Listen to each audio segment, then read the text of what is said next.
I never thought love could be quantified, calculated down to the last dollar. But that evening, I heard my only son and his wife put a price tag on my life, $1.5 million. And they decided I was no longer worth it. They were wrong. They thought they were dealing with an old man losing his mind.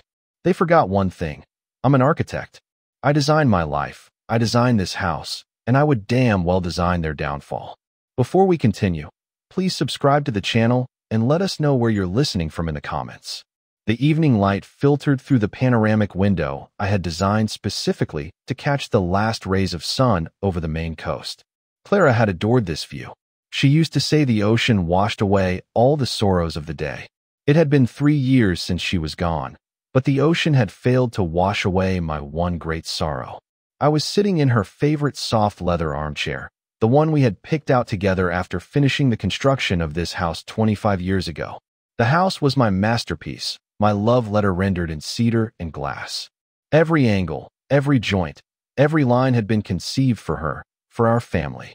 Now, the house felt like a vast, echoing mausoleum, where the only sounds were my own footsteps and the ticking of the old clock in the hall. The phone call jolted me from my doze. The screen lit up with the name Michael, my son. My heart gave its customary leap of warmth. Despite the distance, he lived in Boston with his wife, Sarah. We tried to stay in touch. Dad, hey, how are you holding up?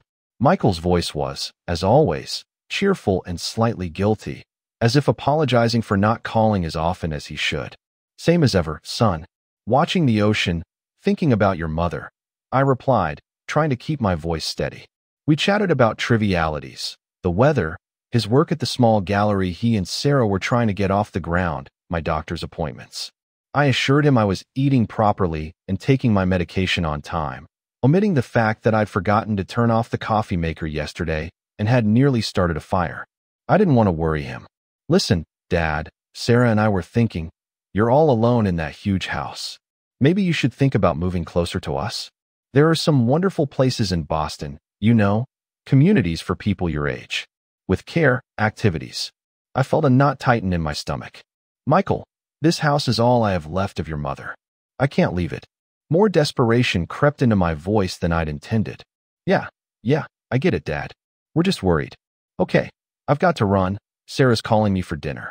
We'll call again soon. Maybe come up next week. Love you, Dad. I love you too, son. Take care. There was a click, but the line didn't disconnect. Michael must have put the phone down on a table without hitting the end button. I was about to hang up when I heard muffled voices. Sarah's voice, my daughter-in-law. It was sharp, stripped of the syrupy sweetness she usually coated me with during her visits. Well, did he agree? She asked. No, of course not, Michael answered, and his voice held none of the filial warmth it had a moment ago. He's clinging to that house like a life raft. Says it's his memory of Mom. A pause. I heard the clink of silverware. Then Sarah spoke the words that shattered my world into before and after. Michael, it's time to be more assertive. He's becoming a burden. You heard what Dr. Fisher said. His short-term memory is declining. Yesterday, it was the coffee maker. Tomorrow he'll forget to turn off the gas. He's a danger to himself. My hand froze over the receiver. Ice, cold and sharp, spread through my veins. Sarah, he's my father. Michael began, but she cut him off. Exactly. And as his son, you have a duty to ensure his safety. And our future. That house on the coast, according to the realtor's estimate, is worth at least $1.5 million. We could sell it, put him in a nice care facility, not the most expensive one, of course, and finally open that gallery in Soho we've been dreaming of. We deserve this, Michael. We've worked so hard. I heard my son sigh. A heavy, weary sound. And then he said the thing that finally broke me. You're right. He doesn't really understand what's going on anyway. The longer we wait, the harder it will be to convince him. We need to do it while he still trusts us completely. We'll come up next week and start the process. The phone slipped from my numb fingers, clattering onto the Canadian maple floorboards that Clara and I had chosen together. A burden. A forgetful old man who didn't understand what was happening. An asset worth $1.5 million. That's what I had become to my only son. I sat in the darkness as the ocean carried on its eternal dance outside, indifferent to my shattered heart. But through the pain, through the humiliation and bitterness, something else began to grow. A cold, clear rage. They thought I was a write-off. They thought the foundation I'd laid had cracked. But they forgot who designed that foundation, and they were about to learn it could withstand any storm. I don't remember how long I sat there in Clara's chair, enveloped in the deafening silence of my own home. The ticking of the clock in the hall counted out the seconds of my new, ugly reality. With every moment, the pain of betrayal grew sharper, evolving from a dull blow to a cutting wound. Night fell on the coast, and only the moon's path on the water broke the darkness outside the window. Eventually, the numbness in my legs forced me to stand. I walked through the house, but it was no longer my house. It was a piece of property, an asset. I saw it through Michael and Sarah's eyes. The living room with its Riverstone fireplace, where Michael took his first steps, was now a spacious living area with entertainment potential. The kitchen with its garden window, where Clara taught him to bake her famous apple pie, was a gourmet kitchen with high-end appliances. My second-floor workshop, where I had labored for hours over blueprints, creating this house as a hymn to our love, was an additional bedroom or office with an ocean view. Every detail, saturated with memories, now had only a market value. Rage, cold and clean as the winter air, displaced the pain. They called me forgetful. They decided that my brain, which had designed hundreds of buildings, was no longer capable of clear thought. Well, it was time to prove them wrong. I turned on the light in my office, a room Michael and Sarah rarely entered, finding it boring and cluttered with old papers. For me, it was the control center of my life. I walked over to the steel blueprint cabinet in the corner. In the bottom drawer, under a stack of old projects, was a folder labeled Michael. I pulled it out and placed it on my drafting table. A layer of dust coated the documents I hadn't opened in years, but I remembered every one of them. Here were the tuition receipts from the Rhode Island School of Design. $80,000 a year. For 4 years. $320,000. I remembered taking out a second mortgage on this house, working on side projects at night, denying myself everything so my son could get the best education he dreamed of. Clara had worried then, saying we couldn't afford it. He's talented, darling, I'd told her. We have to give him a chance. She had kissed me and said, just as long as he appreciates it, Dirk. Just as long as he doesn't forget. He had forgotten. Here were the documents for the loan I gave him to open his first gallery in Boston. $100,000 from our savings. The gallery went bankrupt in 2 years. He came to me, dejected, talking about unfavorable market conditions. I didn't reproach him. I just said, it's okay, son, it's a learning experience. Money can be earned. I found the lease for their first apartment. My name was in the guarantor section because a young artist and his budding art historian wife had no credit history or stable income. I found the checks for their first decent car when their old clunker finally broke down. I found dozens of smaller checks for insurance payments, for repairs, for a little help until the next commission comes through. Every piece of paper was a testament to my love and my blindness. I gave without asking for anything in return. I believed that family was about unconditional support. I built bridges, and behind my back, they were planning how to best sell the construction materials. I didn't sleep that night. Under the desk lamp, I sat at my drafting table, but instead of lines and calculations, a plan emerged on the paper. Project Retribution. It was as clear and precise as any of my architectural designs. Step 1, legal consultation. I needed not just a lawyer, but the best. Someone specializing in real estate and family law. In Clara's old business card holder, which I kept as a relic, I found a card. Eleanor Vance, attorney at law. Eleanor was an old college friend of Clara's. A smart, sharp, uncompromising woman. The perfect candidate. Step 2, appraisal and sale. I didn't need a local realtor who would put an ad in the paper. I needed a predator. A specialist in luxury real estate who worked with international clients, ready to pay cash and close deals quickly. The internet was my primary tool. I began my search, typing in keywords, luxury real estate Maine, quick sale, international buyers. Step 3, the disappearance. I needed to prepare my escape route. A new place to live, a new bank account, a new life. Far from Boston, far from memories that were now poisoned. I considered my options, Portland, Oregon. A different ocean, a different coast. Perfect. Step 4, the final act. The moment when Michael and Sarah would arrive to take care of their forgetful father, only to find that their father had taken care of himself and of them. By morning, as the first rays of sun touched the ocean, my project was complete. Every stage was thought out, every detail considered. They thought I was an old ruin, but I was an architect, and I was about to build them the perfect trap. I picked up the phone and dialed Eleanor Vance's number. My hand didn't tremble. Eleanor Vance's office was in Portland, Maine, in a historic red brick building overlooking the bay. Inside, everything was modern and stark: glass, steel, minimalist furniture. Eleanor herself, despite being in her 60s, looked like she had stepped out of a business magazine. A perfectly tailored pantsuit, a short crop of silver hair, and piercing blue eyes that seemed to see right through you. She greeted me with a firm handshake. "Dirk, it's good to see you, though I sense the occasion isn't a happy one," she said, seating me in a chair opposite her enormous desk. "I was very fond of Clara. She spoke of you often, called you her rock." Her words caught in my throat. "Thank you, Ellie. Clara valued your friendship immensely." I gathered myself and laid it all out for her. The overheard conversation, Michael and Sarah's plans, their words about the burden and the $1.5 million. As I spoke, Eleanor's expression remained neutral, though she occasionally jotted down notes. But when I finished, a cold fire glinted in her eyes, a look I remembered well from Clara's college days. It was the fire of righteous anger. "The bastards," she said quietly, but with such force that the word hung in the air like a death sentence. "Unfortunately, Dirk, this is a classic scenario. Aging parents, valuable real estate, and greedy children. I see it every week.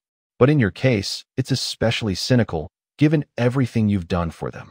She leaned back in her chair. "So what do you want to do? Sue them for emotional distress? Get a restraining order? There are options, but they are long and messy. You'll have to air your entire life in public." "No," I said firmly. "I don't want a mess. I want justice. I want to teach them a lesson they'll never forget. I want to sell the house." Eleanor raised a surprised eyebrow. "Sell it? Are you sure? That house. Clara loved it so much." "It's precisely because she loved it that I won't let it be turned into a bargaining chip for their selfish dreams." My voice grew stronger. "I want to sell it fast, quietly, and for cash, before they arrive next week to start their vile plan. Is that possible?" Eleanor paused for a moment, drumming her fingers on the desk. "It's possible, but difficult. The market is hot right now, especially for unique coastal properties. But a week is a very tight deadline. We don't just need a realtor, we need a magician." She picked up her phone. "I have someone in mind. Isabella Rossi, a shark in a couture skirt. She specializes in off-market deals with foreign investors. If anyone can pull this off, it's her. But her services are expensive. Money is not an issue," I cut in. "Speed and confidentiality are what matter." While Eleanor called Isabella, I stared out the window at the yachts gliding across the bay. I felt like a captain who, upon discovering mutineers aboard, changes course and steers his ship into uncharted but safe waters. Isabella Rossi turned out to be exactly as Eleanor had described. A tall, striking woman in her mid-40s, dressed in a bright red dress. She swept into my house the next day like a gust of fresh wind. She didn't waste time on small talk or empty compliments. She moved from room to room with a tablet in her hand, her sharp, professional gaze instantly assessing the merits of my design. "Stunning use of space, Mr. Hale," she declared, standing in the middle of the living room. "You've brought the ocean into the house. It's not just a view, it's part of the interior. Open floor plan, natural materials, perfect solar orientation. This isn't a house, it's a work of art." She was the first person to understand my vision as deeply as Clara had. "I'm an architect," I said. "I built it for my wife." "I can feel that," Isabella nodded. "It has a soul, and that's what my clients value. They don't buy square footage, they buy a story, an emotion, an exclusive experience." We sat down at the dining room table. "I want to sell it fast. Very fast. For cash." I repeated my terms. Isabella looked at me intently. "I have a potential buyer. An investment fund from Switzerland. They're looking for unique properties on the New England coast for their portfolio. They pay quickly and don't haggle if they like a property. They will like your property. I can send them a virtual tour and your blueprints today. If they're interested, Their representative could fly in for a viewing the day after tomorrow. How much? I asked. Isabella named a figure that made me grip the arms of my chair. It was $200,000 higher than the one Sarah had mentioned. They'll pay that. They'll pay that to ensure no one else can buy it, Isabella said confidently. Confidentiality and speed are their main priorities. And mine. That evening, she sent me an exclusive representation agreement to sign. Eleanor reviewed it via email and gave me the go-ahead. I signed it. The mechanism was in motion. On Thursday morning, as I was drinking coffee and looking at the familiar landscape, the phone rang. Michael. Dad, hi. How's it going? Sarah and I just booked our tickets. We'll be there next Wednesday. We have a surprise for you. His voice was full of false enthusiasm. A surprise? I forced myself to sound calm, even a little intrigued. That's very exciting, son. Yeah, we found this amazing place for you. A real wellness resort. With excellent care, treatments, fresh air. You'll love it there. You can rest, recharge. We've arranged everything. I listened to his lies, and all I felt was cold contempt. That's so thoughtful of you, I said. By the way, I'll have a surprise for you, too, when you get here. There was a short pause on the other end. Really? What is it, Dad? Sarah's voice, obviously on speakerphone, had a greedy edge to it. You'll see, I replied. You'll see. I hung up. The foundation for their downfall was laid. All that was left was to erect the walls and put on the roof. The next few days became a meticulously choreographed special operation. My house, usually quiet and secluded, filled with an activity that I carefully hid from the prying eyes of my neighbors. The representative from the Swiss fund, an impeccably dressed gentleman named Lars, arrived on Saturday. He walked through the house as if inspecting a museum exhibit. He didn't say much, but his appreciative nods and the way his fingers glided over the smooth surface of the wooden beams I had personally sanded spoke volumes. He asked pertinent questions about the heating system, the roofing materials, the age of the utilities. I answered them with an engineer's precision, providing him with a complete folder of the house's technical documentation. Your home is a model of quality, Mr. Hale, he said upon leaving, with a slight accent. My clients will be delighted. On Monday morning, Isabella called with news. They're making an offer. The full amount, in cash, with a closing in 5 business days. That means by next Monday, the house will be sold. My heart skipped a beat. Next Monday. Michael and Sarah were arriving on Wednesday. I had a 2-day buffer. I accept, I said, my voice surprisingly steady. While Eleanor's lawyers and the fund's representatives exchanged documents, I moved to the active phase of my relocation. I booked a furnished apartment online in Portland, Oregon, a 2-bedroom unit in a modern building with a view of the Willamette River. I paid the first month's rent and security deposit with my credit card, knowing that my new account would soon have the funds to cover these expenses and much more. The next task was deciding what to take with me. This was the hardest part. I walked through the rooms, and every object screamed of Clara. Her collection of seashells on the mantelpiece. Her gardening gloves left on the veranda table. The stack of her favorite books on the nightstand. I couldn't take everything. And I couldn't leave it all for the new owners, or, worse, for Michael and Sarah, who would just throw it out as junk. I decided to take only the most precious things. Not in monetary value, but in emotional value. I carefully packed her favorite Murano glass vase, which we bought in Venice on our honeymoon, into a special crate. I boxed up all our photo albums. Her jewelry box with its few but cherished pieces. And her diaries, which she had kept since the day we met. The clothes, the books, the furniture. I decided to leave it all. This house was their time capsule, and I had to seal it and leave it behind. I called a company that specialized in estate sales and auctions. I arranged for them to come after my departure, appraise all the remaining items, and put them up for sale, with the proceeds to be donated to the local hospice where Clara had spent her final days. On Tuesday, I went to the bank and opened a new account with a national bank that had no branches in my state. I filled out all the paperwork, got the details for the wire transfer, and received a new bank card. I was now ready to receive the money from the sale of the house. I spent the rest of the day packing my personal belongings, clothes, my computer, documents, a few of my most important blueprints. I worked methodically, without emotion, like on a construction site. I labeled every box: kitchen, clothes, office. By Tuesday evening, The house looked like it was being prepared for a move. But to the outside world, I was just Dirk Hale, an old man living alone in his house by the sea. I even spoke to Mrs. Henderson, my neighbor, over the fence, complaining about my back pain and the bad weather. I played my role to the end. On Wednesday morning, the very day Michael and Sarah were scheduled to arrive to take me to their wellness resort, I woke before dawn. I brewed one last cup of coffee in the kitchen where Clara and I had spent so many happy mornings. I looked out at the ocean, which was calm and majestic today. I walked through the house, saying goodbye to each room, each memory. It was excruciatingly painful, but necessary. At 7 in the morning, a moving van was waiting at my gate, which I had ordered under a false name to move my belongings to a storage unit in a neighboring state. In reality, they were to deliver my boxes to Portland, Oregon. The movers worked quickly and efficiently. By 9:00, the house was empty of everything that was personally mine. Only Clara's furniture and belongings remained, awaiting the auctioneers. I left the keys and a note for Isabella on the kitchen table, thanking her for her work. At 9:30, I got into my car, which held only one bag with essentials for the road. I took one last look at the house, my masterpiece, my heart, my fortress, and then I just drove away. I didn't look in the rearview mirror. I only looked forward, at the road leading me to a new life. In my jacket pocket was my phone, and I was waiting. I knew they would start calling soon. They would arrive at an empty house and not find me. Panic would set in, and that would only be the beginning of their surprise.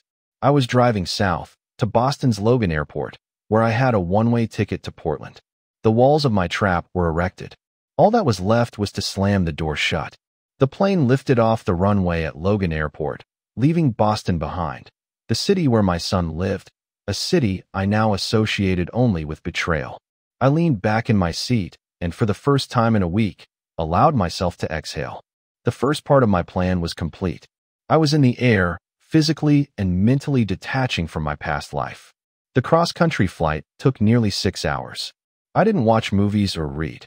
I just stared out the window at the clouds floating below, at the changing American landscape. This was a country I had helped build, designing buildings in its various corners. Now, I myself was a nomad, searching for a new place under the sun. Portland, Oregon, greeted me with soft, damp air and the scent of pine. It was nothing like the salty, sharp breeze of Maine. Everything was different. The architecture, the vegetation, even the light. And that was good. I needed a complete reset. I took a taxi and gave the driver the address of the apartment complex where I had rented a unit. The building of glass and concrete, rising above the Willamette River, was the complete opposite of my old home. No cedar, no river stone, no sentimentality. Just clean lines, functionality, and panoramic windows offering a view of a modern, pulsating city. The concierge handed me the keys, and I went up to my 24th floor apartment. The unit was exactly as it appeared in the photos, bright, spacious, with minimalist furniture. My boxes, delivered by the moving company, were already stacked against a wall. I walked to the window. Below, the city spread out, crisscrossed by bridges. Kayaks glided along the river, and on the horizon, the majestic Mount Hood was visible. This was a new landscape. My new landscape. The first thing I did was pull my laptop out of my bag and connect to the Wi-Fi. An email from Eleanor was already waiting for me. Dirk, the deal is closed. The money has been wired to your new account. Congratulations. You are a free man. I logged into my online banking. A number glowed on the screen that made my head spin for a moment.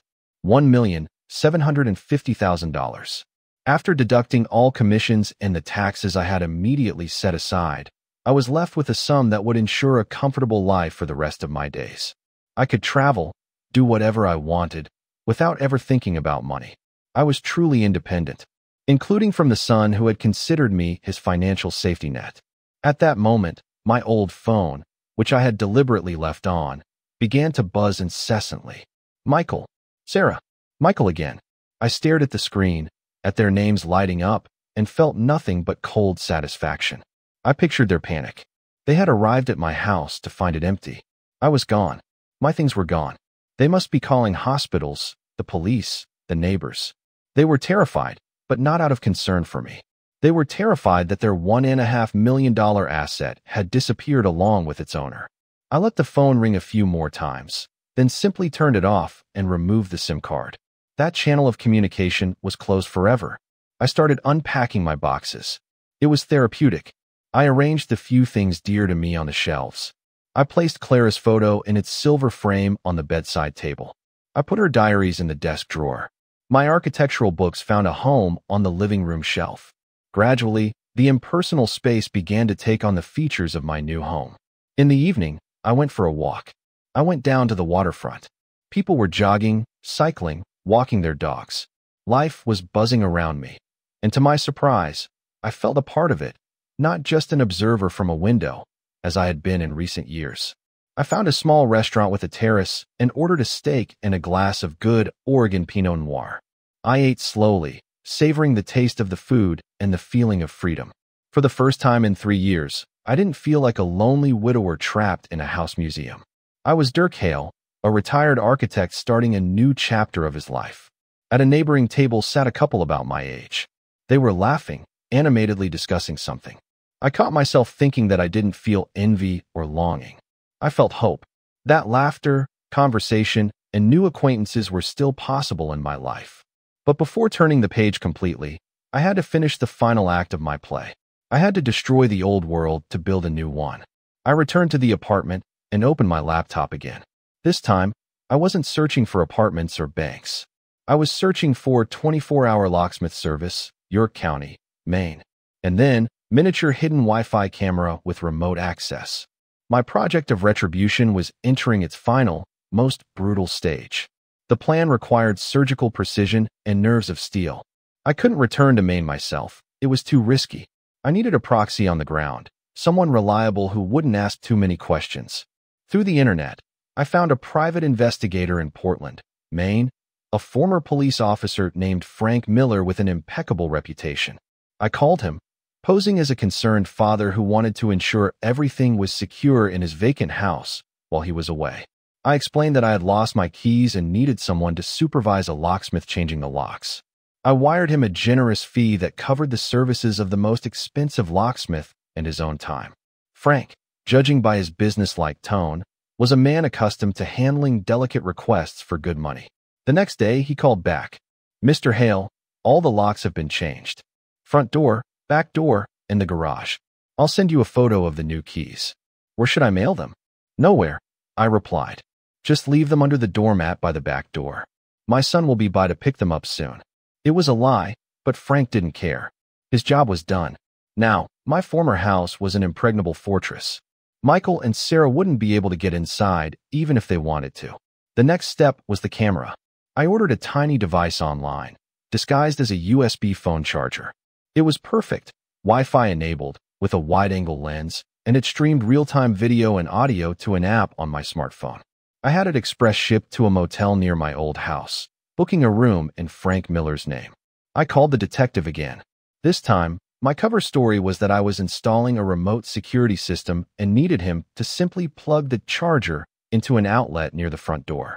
I specified the exact outlet, one positioned perfectly to give the camera a full view of the entryway and the front door. For an additional fee, Frank agreed. 2 days later, he sent me a text, "Device installed and connected." I opened the app on my smartphone, and there it was. I was looking at the entryway of my former home, at the familiar tiles on the floor, at the coat rack where Clara's coat once hung. The image quality was astounding. I could see every dust mote in the beam of light from the window. I could hear the ticking of the clock in the hall. The stage was set. All that was missing was the main prop, the letter. I had deliberated over its contents for a long time. I didn't want to sound like a bitter, vengeful old man. I wanted to be cold, impartial, like a judge reading a verdict. I took a sheet of high-quality paper, the kind I used for sketches, and with my best fountain pen, in the calligraphic script I had always been proud of, I wrote, "To Michael and Sarah." Inside were just a few lines. "Dear Michael and Sarah, if you are reading this, it means you're finally home. You must be surprised that your keys don't work. The fact is, this is no longer my house, and therefore not yours. I sold it. The proceeds, which, by the way, were considerably more than you were hoping for, are secure in my new bank account, which you will never know about. I heard your conversation. I know about your plans for the nursing home and your gallery in Soho. You called me a burden. Well, I have decided to relieve you of that burden. Once and for all, I have moved. Where is none of your business? Do not try to find me. All of your belongings that were in the house have been packed and sent to the Secure Corner, a temporary storage facility in Boston. You have 30 days to claim them, after which they will be disposed of. I have paid for the first month of storage. After that, you're on your own. I dedicated my life to you. I gave you everything I could, and more. In return, you decided to discard me like old furniture. I hope the lesson you learned today is worth the $1.5 million you have lost. Don't worry about me. I am perfectly fine. Unlike you. Goodbye, Dirk. I sealed the letter in an expensive envelope. And once again, I reached out to Frank. My final request was the simplest. I asked him to stop by the house, let himself in. The keys were under the mat, after all, and simply tape the envelope to the inside of the front door, right at eye level. Strange request, but for what you're paying, whatever you want, he grumbled. An hour later, he sent a photo, a white envelope against the dark wood of the door. Perfect. Everything was now ready. The stage was set, the props in place. I sat in my new apartment, 3,000 miles away from the epicenter of the coming explosion. On my smartphone screen was the empty, sunlit entryway. All that was left was to wait for the lead actors. Their flight from Boston was scheduled to arrive tomorrow at noon. The curtain would rise very soon. I met the day of the premiere with an icy calm. I woke up, did my exercises, made myself oatmeal with berries. Everything as usual. But inside, I was vibrating with tension. I was a director about to watch his masterpiece unfold. From noon onwards, I didn't leave my laptop, the screen displaying the live video feed. I turned up the volume so as not to miss a single sound. The entryway of my former house was bathed in daylight. Silence. Only the steady ticking of the clock. At 2:17 p.m., a shadow appeared on the driveway. And then the car came into frame. Michael's black BMW. My heart beat faster. The doors opened. There he was, my son, in a fashionable jacket and jeans. And there was Sarah, in an elegant beige coat. They looked tired from the drive, but pleased. They took their suitcases out of the trunk. They walked towards the house with the air of owners returning to their estate. I saw Michael say something to Sarah with a smile. She laughed. They were so confident in themselves, in their plan, in my foolishness. Michael reached into his pocket for the keys. He inserted a key into the lock. He turned it. Nothing. He frowned. He tried again. Still no luck. What the hell? His voice came through the speakers, distorted but recognizable. The key's not working. Sarah came closer. Let me try. She took out her set of keys. The result was the same. Her face fell. This is weird. Maybe the lock is jammed. It's not jammed. It's different. Michael said, looking closer. Did Dad change the lock? Why would he do that? He doesn't even know how to call a locksmith. Sarah's voice was filled with disdain. Go around the house. Check the back door. Michael disappeared from view. Sarah remained on the porch, staring at the door in confusion. She started dialing my number on her phone. I saw her face up close. Annoyance was turning into anxiety. A minute later, Michael returned. His face was grim. Everything's locked. And the garage remote isn't working. What is going on? I can't reach him. His phone is off. Panic tinged Sarah's voice. They stood on the porch like two uninvited guests. Their confidence had vanished. Michael started jiggling the doorknob, then banging on the door. Dad, are you home? Silence in response. Only the ticking of the clock. Okay, that's it. I've had enough of this, Michael said. He stepped back, took a run up, and slammed his shoulder into the door. The door I had designed to withstand a hurricane didn't even budge. Michael recoiled, rubbing his bruised shoulder. We have to break a window, Sarah decided. Are you crazy? The neighbors will see. They'll call the police. What are we supposed to do? What if something happened to him? What if he's in there unconscious? There was no concern in her voice, only anger at this unforeseen obstacle. They walked around the house and disappeared from view for a few minutes. I sat gripping the arms of my chair. Then I heard the sound of breaking glass. It was the window of the small pantry on the first floor, which I had deliberately left as the most vulnerable point. A couple of minutes later, the lock on the front door clicked, and it opened from the inside. Michael entered the hallway, followed by Sarah. And they froze. Right in front of them, at eye level, A white envelope was taped to the door. I watched their faces change. Anxiety gave way to bewilderment, and then to a terrible premonition. Michael slowly reached out and tore the envelope off the door. His fingers trembled as he opened it. He took out the folded sheet of paper. He began to read. I watched his eyes scan the lines. I watched his face turn pale, ashen. I watched his mouth fall open in a silent scream. Sarah stood beside him, impatiently peering over his shoulder. What is it? What does he say? Michael didn't answer. He finished reading and just dropped his hand with the letter. He stared into space, as if stunned. Sarah snatched the letter from his hand. Her eyes flew over the text much faster. And her reaction was different. Her face contorted with fury. No, oh. Her shriek was so piercing I had to turn down the volume. No, he couldn't have. That senile old fool. She crumpled the letter and threw it on the floor. He sold the house. He sold our house.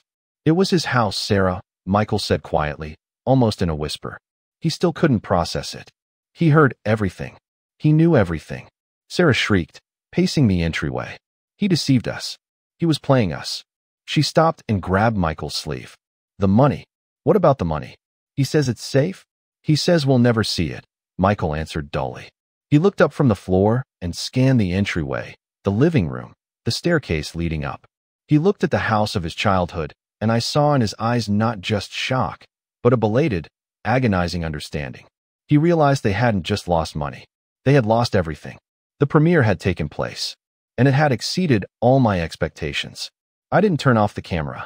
I had to see this play through to its conclusion. What followed Sarah's initial burst of fury was even more revealing. It was the autopsy of their relationship, their dreams, their true selves. They stood in the middle of the entryway as if on the ruins of their future. This is all you, Sarah screamed, jabbing a finger into Michael's chest. It's your fault. I told you we needed to be gentler, to persuade him, not pressure him. You scared him. Me. For the first time, Michael raised his voice. His apathy was replaced by anger. This was your idea from the beginning. He's a burden. Let's open a gallery in Soho. Those were your words, Sarah. You saw him not as a father, but as a walking wallet. And you were against it? Is that what you're saying? She retorted sarcastically. You didn't want the money? You didn't want to become a famous gallery owner? Don't lie, not now. You agreed with me in a second. Because I was tired, he shouted, desperation breaking through in his voice. I was tired of being a failure, tired of all my projects failing, tired of living from one grant to the next. I thought this was our only chance. And you decided to get that chance by betraying your own father? Brilliant plan, Michael. Absolutely brilliant. And what now? We have no house, no money, and your brilliant career as an artist remains a dream. She paced the room, kicking at invisible obstacles. And our things? He writes about some storage unit. The secure corner. We have to go there right now. Calm down. Michael ran his hands through his hair, trying to think. We need to think. We can't just let this go.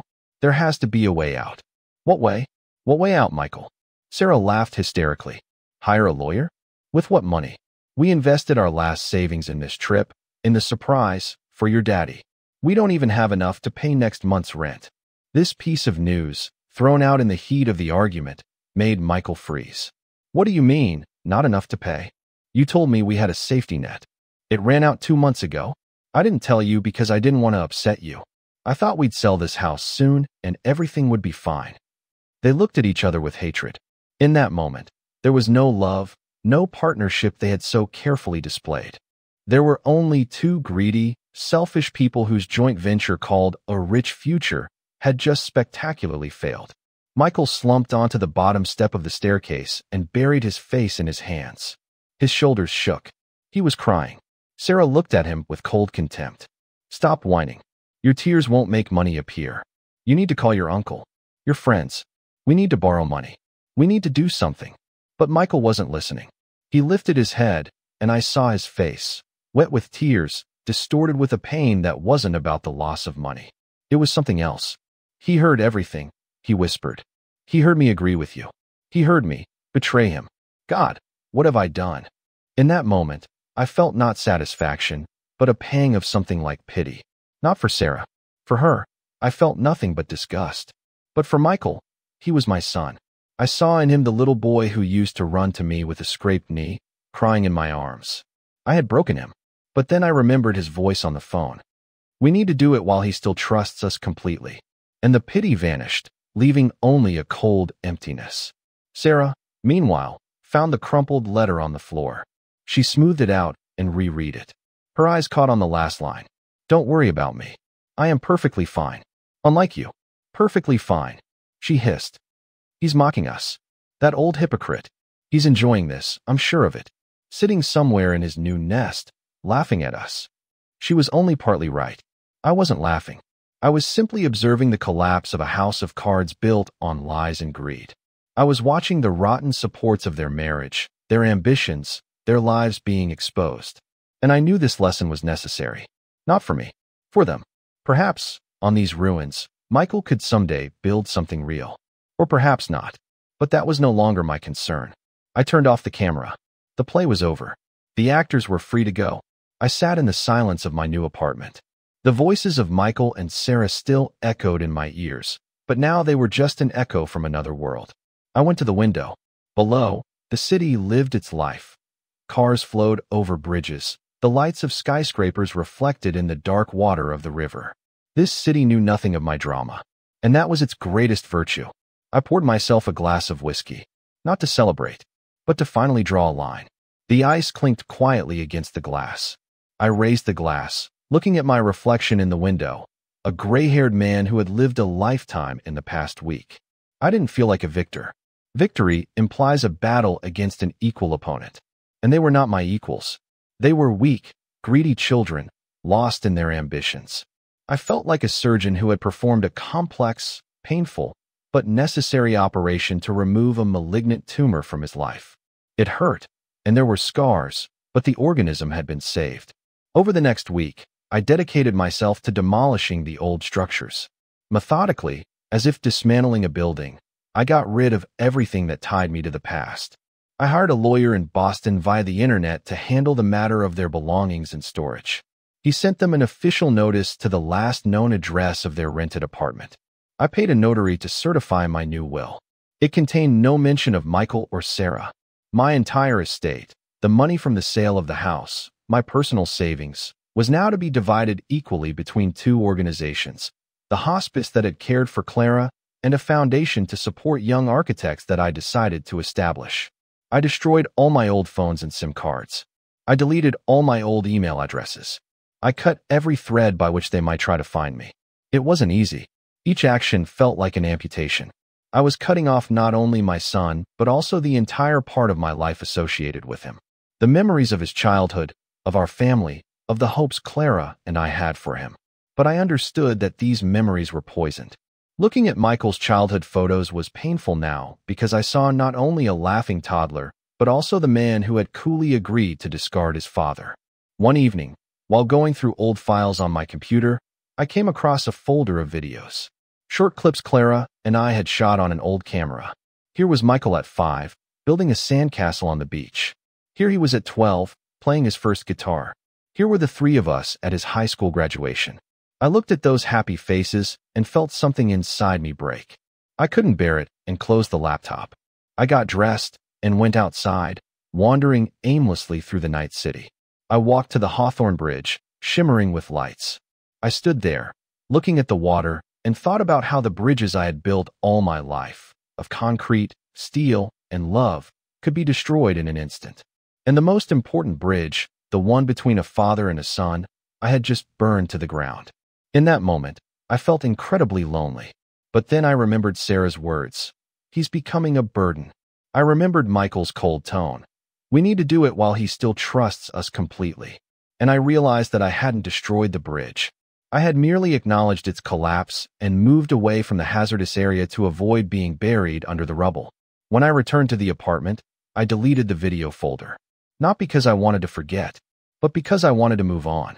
You can't build a new building if you're constantly looking back at the ruins of the old one. The next day, I signed up for a ceramics class at the local community center. I, an architect accustomed to straight lines and precise calculations, decided to learn to create something with my hands from formless clay.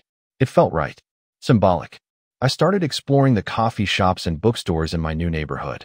I talked to the baristas, the booksellers, and to retirees like me who sat on park benches. I forced myself to come out of my shell. And gradually, very slowly, the world began to regain its color. The pain didn't go away. It remained deep inside, like a shard of glass in my heart. But it was no longer the main thing. I was learning to live with it, like one lives with a chronic illness. It was a part of me, but it no longer defined me. I had demolished the old structures. And now, before me, lay a blank canvas. An empty plot of land on which I could design and build something new. Something just for myself. 6 months passed. Autumn in Oregon had painted the city in shades of gold and crimson. I was sitting in my favorite coffee shop by the window, drinking an espresso and reading a book on Japanese architecture. Over the past half year, my life had found a new, calm rhythm. My mornings began with a walk along the waterfront, followed by a visit to my ceramic studio. My hands, accustomed to the drafting board and ruler, now confidently worked the clay. I didn't make elegant vases or perfect cups. My creations were lopsided, asymmetrical, but alive. And I liked that. I was no longer striving for perfect lines. I was finding beauty in imperfection. A few times a week, I had lunch with new acquaintances from my class, a widowed literature professor named Arthur and a retired nurse named Helen. We talked about books, politics, and our grandchildren. In my case, the hypothetical grandchildren I would never have. I never told them my story. To them, I was just Dirk, a retired architect from Maine who had decided on a change of scenery after his wife's death. And that was enough. I was no longer anyone's burden or walking wallet. I was just a person again. One day, I received a letter from Eleanor Vance. She wrote that the Foundation for Young Architects, established with my funds, had held its first competition. She sent me a link to the winning projects. I spent an entire evening studying their work. They were bold, daring, innovative ideas. I saw in them the fire that had once burned in me, and I felt not a longing for the past, but pride. A part of me, the part connected with creativity and construction, lived on in these young people. My legacy wasn't in the house I built or the money I earned. It was in this, in the opportunity to give others a chance. I never heard from Michael or Sarah again. I didn't know what had become of them. Did they get divorced? Did they find jobs? Did they climb out of the hole they had dug for themselves? I didn't care. I had cut them out of my life as cleanly as I would have cut a flawed element from a blueprint. Sometimes at night, when rain tapped against the window, a wave of sadness would wash over me. I would think of Clara. I would wonder what she would have said if she knew what I had done. She was softer and kinder than I was. Perhaps she would have tried to forgive them. But then I would remember her last words, as she was fading in the hospice. Promise me, Dirk, that you'll be happy. Don't let anyone or anything take away your right to happiness. And I knew she would have understood. My action wasn't revenge. It was an act of self-preservation, an act of fighting for my right to happiness. Today, as I sat in the coffee shop, my phone vibrated. It was a text from Helen. Dirk, it's Arthur's birthday tonight. We're gathering at a little Italian place. Join us. There will be pasta and bad singing. I smiled and typed a reply. I'll be there. Should I bring wine? I finished my espresso, left a few dollars on the table, and walked out onto the street. The sun was breaking through the clouds, and puddles glistened on the wet pavement. I took a deep breath of the fresh, cool air. I didn't know what lay ahead. Maybe new travels, maybe a new love, or maybe just quiet, peaceful days filled with simple joys, the smell of fresh clay, the taste of good coffee, the laughter of friends. This was my new canvas, and I was ready to paint on it whatever I wished. I was no longer the architect of other people's lives. I had finally become the architect of my own. If you enjoyed this story, please like this video, subscribe to the channel, and share your thoughts in the comments. To listen to the next story, click on the box to the left. Thank you for watching.